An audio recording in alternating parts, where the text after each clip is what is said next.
For perspective, Alaska, my homeland, and the Scottish capital of Edinburgh have quite comparable population sizes.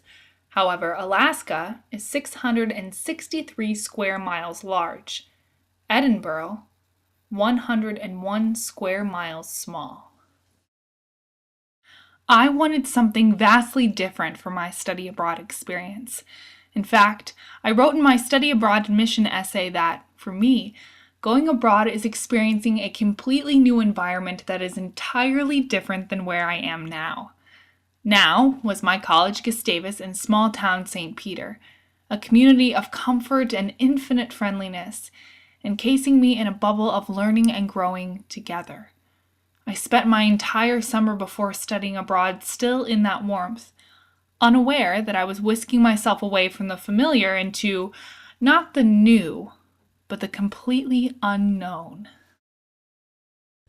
My first few months in the city of Edinburgh were a daze of confusion.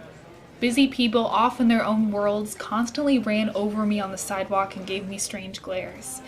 In a sea of strangers, I walked for miles and miles searching for hideaways, escapes, and the smiles of familiar, friendly faces that usually greeted me when I walked anywhere at Gustavus. I felt that odd sense of loneliness from being simply anonymous.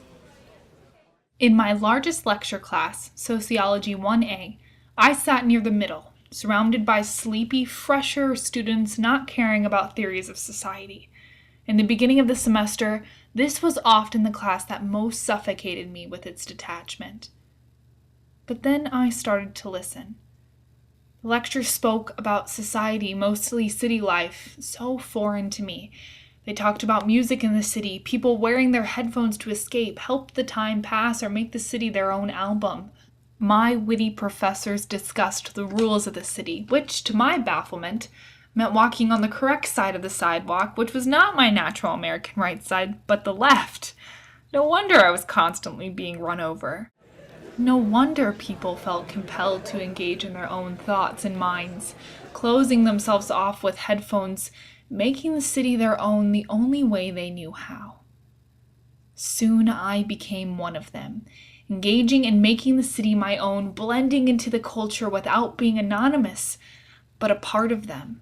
I became more myself by discovering my own rhythm in the city than while surrounded by leagues of friends. I discovered Greyfriars Kirkyard, a graveyard that became one of my constant haunts because of its peace and calm.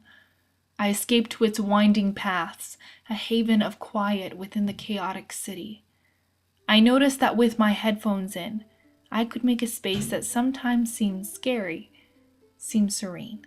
I finally understood that the city is about using anonymity to make discoveries that aren't everyone else's, but instead your own.